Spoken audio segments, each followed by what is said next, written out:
Hello दोस्तों, आप सभी का आज के वीडियो में स्वागत है। आज हम लोग देखने वाले हैं एलिमेंट 3 पार्ट 1 के क्वेश्चन एंड आंसर्स। उसके पहले मैं आप लोगों को बताना चाहता हूँ कि मैं एक बुक आपको सजेस्ट करूँगा जो मैंने रीड आउट किया है, और ये बुक बहुत ही यूज़फुल रहेगा फायर एंड सेफ्टी प्रोफेशनल्स के लिए और सेफ्टी पीपल के लिए भी। ये बुक है fire safety management handbook 3rd edition, जो डैनियल ई डेला जी ने लिखा है। और ये जो है PhD होल्डर है सेफ्टी में और उनके 25 ईयर्स के एक्सपीरियंस है। तो ये बुक जो है बहुत ही यूज़फुल है, क्योंकि इसमें बहुत से फायर इंसिडेंट जो इवेंट्स है उसके बारे में आपको डिटेल में दिया हुआ है। किस तरीके से फायर इंसिडेंट के केस में उसको डिस्क्राइब करके लिखना पड़ता है, रिपोर्ट, पोस्ट रिस्पॉन्स क्या होता है, उसी तरीके से समरी, वो सबको कैसे लिखते हो उसको बहुत अच्छे तरीके से इस बुक में एक्सप्लेन किया हुआ है। उसी तरीके से फायर केमिस्ट्री के बारे में, बिल्डिंग में क्या क्या फायर सेटअप्स होने चाहिए, उन सब के बारे में डिटेल में दिया हुआ है। तो बहुत ही यूज़फुल रहेगा। अगर किसी को चाहिए तो प्लीज़ ड्रॉप ईमेल, मैं आपको सेंड करके दे दूँगा। तो फुल बुक पढ़ने की ज़रूरत नहीं है, बस इंपॉर्टेंट जो केस स्टडीज़ है और जो इंपॉर्टेंट टर्म्स है वो आप लोग देख सकते हो। तो चलिए देखते हैं आज के questions and answers element 3 part 1। तो फर्स्ट क्वेश्चन है, define health and safety culture. Health and safety culture की डेफिनेशन क्या है? The shared attitudes, values, beliefs and behaviours relating to health and safety जो होता है उसे हम लोग हेल्थ एंड सेफ्टी कल्चर कहते हैं। Now next question, what are the factors that have a negative impact on health and safety culture in an organisation? कौन कौन से फैक्टर्स जो होते हैं वो नेगेटिव इम्पैक्ट पुट करते हैं हेल्थ एंड सेफ्टी कल्चर पे? तो उसमें फर्स्ट जो है डिफरेंट पॉइंट्स आप लोग लिख सकते हो, इसको आपको एक्सप्लेन करके लिखना पड़ेगा। तो फर्स्ट पॉइंट आप लिख सकते हो कि lack of strong safety leadership from management.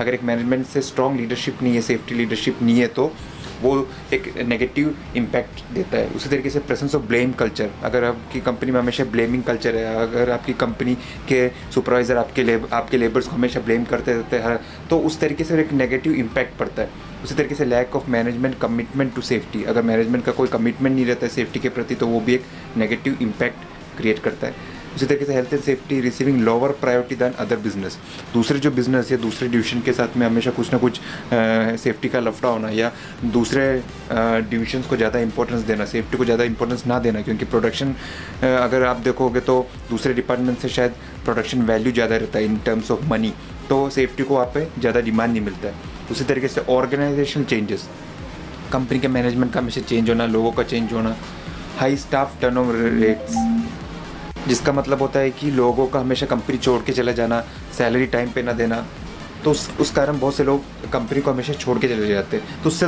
एक नेगेटिव इम्पैक्ट पड़ता है दूसरे लोगों पर भी। लैक ऑफ रिसोर्सेज, अगर प्रॉपर इक्विपमेंट्स नहीं है, मैन पावर नहीं है, तो वो भी एक नेगेटिव इम्पैक्ट डालता है। Lack of worker consultation, worker का प्रॉपर ट्रेनिंग नहीं देते हो, कंसल्टेशन नहीं देते हो, तो वो भी एक नेगेटिव इफेक्ट डालता है। उसके अलावा इंटरपर्सनल इश्यूज जैसे कि पीयर ग्रुप प्रेशर है, ग्रुप का प्रेशर, बुलिंग, हरासमेंट वगैरह, ये सब हम लोगों ने नोट्स में डिस्कस किया हुआ है, मेरे नोट्स वीडियो सेक्शन में।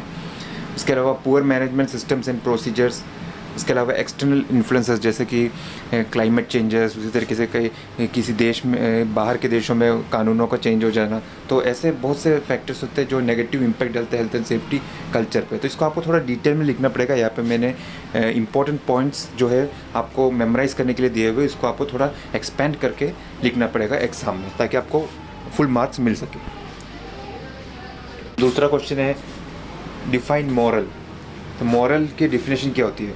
The level of commitment, energy and enthusiasm that a workforce has for the work being done, that is called morale. तो आपको बाय हार्ट करना पड़ेगा। Fourth question is, what factors need to be analysed for an effective committee to work. एक effective committee अगर आपको set करना है तो क्या क्या फैक्टर्स आपको कंसिडर करना पड़ेगा? तो फर्स्ट जो होता है, who is on the committee, कौन है उस कमिटी में, कौन कौन बंदे उसमें उसके मेंबर्स है। How often will the committee meet, committee meetings कब कब होती है और कितने टाइम के लिए होती है। Who will act as chairperson, उस कमेटी में चेयरपर्सन कौन होगा, डिसीजन मेकर कौन है, उसको कितना पावर दिया हुआ है वगैरह। तो जैसे कि मैं बोल चुका हूँ, ये सब जो है दोस्तों मेन पॉइंट्स है, आपको इसको थोड़ा एक्सपेंड करके लिखना पड़ेगा, तभी आपको निबोश आपको फुल मार्क देगा। वरना जस्ट अगर आप ऐसे पॉइंट आउट करोगे तो उससे फ़ायदा नहीं। जितने मार्क के क्वेश्चन से उस मार्क के हिसाब से आपको एक्सपेंड करके लिखना पड़ेगा। दूसरा जो होता है, if meeting is relevant and to make sure that everybody has an opportunity to speak. जो मीटिंग जो कंडक्ट किया जाता है सेफ्टी कमेटी में, वो जो होता है वो रेलेवेंट होना चाहिए, सेफ्टी रिलेटेड होना चाहिए। वहाँ पर दूसरे टॉपिक्स के बारे में ना डिस्कस करके सेफ्टी रिलेटेड डिस्कशंस होए। उसी तरीके से what authority will the committee have, और कमिटी में जो लोग होते हैं उनके अथॉरिटी क्या है, उनका पावर क्या होता है, वो भी बहुत इंपॉर्टेंट फैक्टर है। व्हाट विल बी डिस्कस्ड, क्या डिस्कस किया जाएगा, क्या क्या टॉपिक्स डिस्कस करेंगे, कौन कौन से टॉपिक्स पे डिस्कशन होना चाहिए, वो सब बहुत इंपॉर्टेंट है।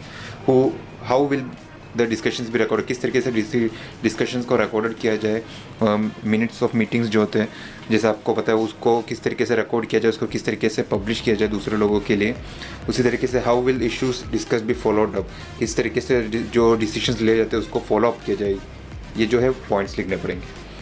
फिफ्थ है how to set up your health and safety committee, आप अपने हेल्थ एंड सेफ्टी कमेटी को किस तरीके से सेट कर सकते हो। तो उसमें 2 पॉइंट्स लिख सकते हो। उसमें फर्स्ट होता है if you have union appointed representatives, अगर आपकी कंपनी में, तो union will have written to you to let you know who they are and they may have requested that you set up a committee, तो वो आपको रिक्वेस्ट करके committee set करने के लिए बोल सकते हैं। और else you will have to arrange elections for your employee, और उस तरीके से आप उससे सेलेक्ट कर सकते हो। सिक्स्थ है who are the members of safety committee, safety committee के मेंबर्स कौन कौन हो सकते हैं। उसमें मैनेजमेंट रिप्रेजेंटेटिव्स हो सकते हैं who have the authority to give proper consideration to views and recommendations.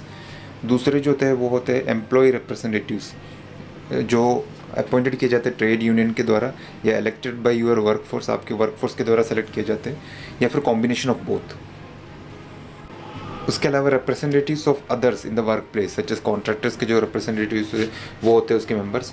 उसी तरीके से co-opted workers and other peoples who are included because of the specific competencies such as company के कोई doctors, health and safety adviser, specialist, वो सब होते हैं। Seventh है list factors which decide the frequency of safety committee meetings to be conducted, कौन कौन से फैक्टर्स डिसाइड करते हैं कि सेफ्टी कमेटी मीटिंग्स कितने टाइम के दौरान है, कैसे कैसे कंडक्ट करना है। तो उसमें वॉल्यूम ऑफ बिज़नेस आता है, आपका बिज़नेस का नेचर, कितना बड़ा बिज़नेस है आपका, कि बड़ी एमएनसी है कि नहीं है। Size and spread of the workforce, आपका वर्कफोर्स जो होता है वो कितने एरिया में फैला हुआ है उस पर डिपेंड करता है।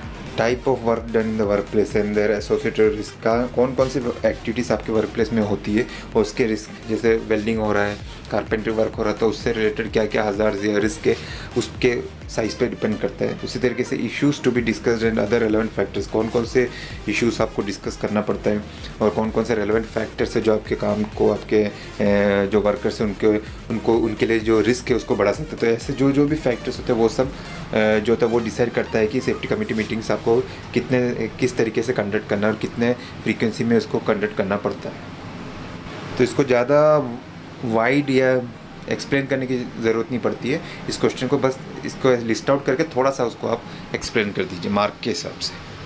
अब लास्ट क्वेश्चन है what all relevant issues to be discussed in safety committee agendas. एक सेफ्टी कमेटी एजेंडास जो होते हैं उसमें कौन से इश्यूज़ आपको डिस्कस करना पड़ता है, बहुत ही इंपॉर्टेंट क्वेश्चन है।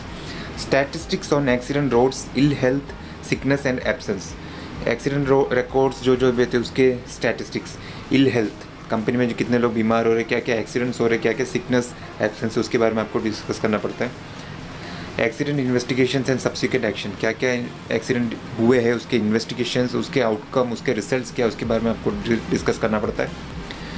Inspections of the work place by enforcing authorities, management और employ health and safety representatives. उसी तरीके से एक वर्क प्लेस पे रेगुलरली सेफ्टी इंस्पेक्शंस कंडक्ट करना, उसी तरीके से वहाँ पे सेफ्टी रूल्स को एनफोर्स करना, अथॉरिटीज़ को, मैनेजमेंट्स को इन्फॉर्म करना, ये सब जो होते हैं वो भी ऐसे इश्यूज़ भी आपको डिस्कस करने पड़ते हैं सेफ्टी कमेटी एजेंडास में। इसके अलावा रिस्क असेसमेंट्स जो होते हैं उसके बारे में आपको डिस्कस करना पड़ता है, उसको अपडेट करना पड़ता है। कोई अगर रेसिजुअल रिस्क बाकी है साइट पे तो उसके बारे में आपको डिस्कस करना पड़ता है। हेल्थ एंड सेफ्टी ट्रेनिंग के बारे में डिस्कस करना पड़ता है, क्या क्या ट्रेनिंग देने का है, कौन कौन से कितने लोग को इंडक्शन ट्रेनिंग दिया हुआ है। पासपोर्ट्स, सेफ्टी ट्रेनिंग पासपोर्ट्स के बारे में आपको चेक करना पड़ता है।